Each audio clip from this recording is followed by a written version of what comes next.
പലതരം മന്ദാരങ്ങളെ പറ്റി കേട്ടിട്ടുണ്ടല്ലേ? വെള്ള മന്ദാരം, ചുവന്ന മന്ദാരം, മഞ്ഞ മന്ദാരം. ഇതാണ് അഗ്നിമന്ദാരം അല്ലെങ്കിൽ വള്ളി മന്ദാരം. തമിഴിൽ തുകരക്കള്ളി എന്ന് പറയും. കണ്ടില്ലേ? കൂമ്പിലകൾക്ക് അഗ്നിയുടെ ജ്വാലയുടെ നിറമാണ്. പൂക്കൾക്കുമതേ ഓറഞ്ച് നിറമാണ്. ഗുൽമോഹർ കുടുംബത്തിൽപ്പെട്ടതാണ് അഗ്നിമന്ദാരം. ക്രിംസൺ മൗണ്ടൻ നെബണി എന്നാണ് ഇതിനെ വിളിക്കുക. ഇതെങ്ങനെ വൃന്ദാവനത്തിൽ കണ്ടില്ലേ? കുറ്റിച്ചെടിയായി വന്ന് അങ്ങ് വാഴയിലൂടെ പടർന്ന് കയറിയിരിക്കുകയാണ് നമ്മുടെ അഗ്നിമന്ദാരം. കണ്ടില്ലേ?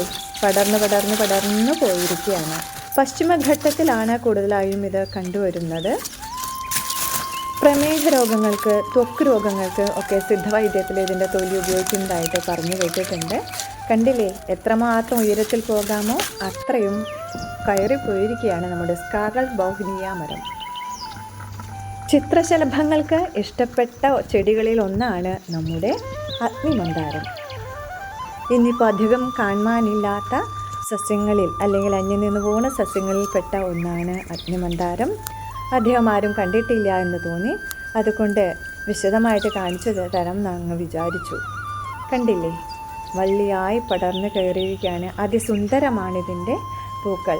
വാഴയുടെ അങ്ങ് അറ്റത്ത് എത്തിക്കഴിഞ്ഞു. കണ്ടോ?